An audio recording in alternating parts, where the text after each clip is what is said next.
একটি সেতুর অভাবেই দিনের পর দিন দুর্ভোগ পোহাচ্ছে ময়মনসিংহ সদরের চরাঞ্চলের ২৫ গ্রামের কমপক্ষে অর্ধলক্ষ মানুষ।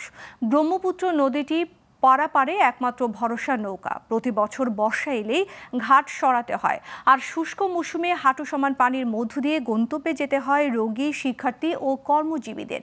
এলাকাবাসীর অভিযোগ, সেতু তৈরির জন্য দীর্ঘদিন ধরে দাবি জানালেও প্রতিকার মেলেনি। এদিকে সড়ক বিভাগ বলছে ব্রহ্মপুত্র নদের আরেকটি সেতু নির্মাণের পরিকল্পনা আছে। ময়মনসিংহ থেকে রিপন গোয়ালা অভির তথ্য ও চিত্রের ডেস্ক রিপোর্ট।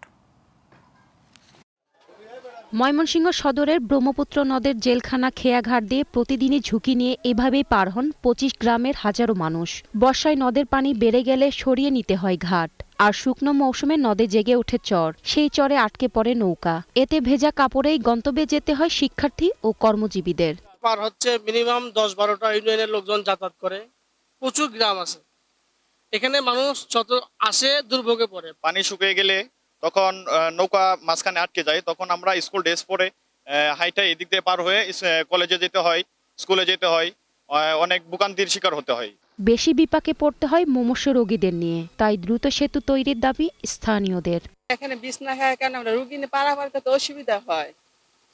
আমরা অনেক সময় নিজের জীবনে ঝুঁকি নিয়ে রুগীলে পার হয়। অনেক সময় রুগী এখানে অনেকক্ষণ থাকার কারণে রুগী মন সিরিয়াস হয়ে যায়, অনেক সময় রুগী মারাও যায়। আমরা দাবি জানাবো সরকারের কাছে যে অতি দ্রুত আমাদের এখানে একটা ব্রিজ দরকার। হাজার হাজার লোক এখানে পারাপার করে।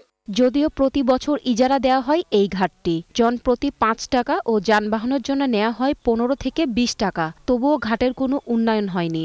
এই মোটরসাইকেল এই ১৫ টাকা হলে ২৪ টাকা দেয়, আবার বাসা বাড়ির কাজ করে যারা হেরা ২ ৫ টাকা, আর এই ছাত্র ফ্রি, আর বাসা গরিব মানুষ যারা বিক্রি করে এরাও ফ্রি।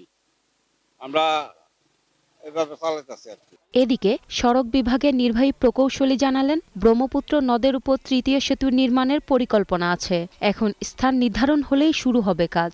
আমাদের আরেকটি তৃতীয় সেতু নির্মাণের জন্য সম্ভাব্য তা যাচাই চলমান আছে, এবং এটার স্থানটা এখনো চূড়ান্ত হয়নি। তো স্থান চূড়ান্ত হওয়ার পরে পরবর্তী কার্যক্রম গ্রহণ করা হবে। শুধু আশ্বাস নয়, এই চর অঞ্চলের সাথে যোগাযোগ ও অর্থনৈতিক উন্নয়নে দ্রুত সেতু নির্মাণ করবে সরকার, এমনটাই প্রত্যাশা ময়মনসিংহবাসীর। Global television news desk.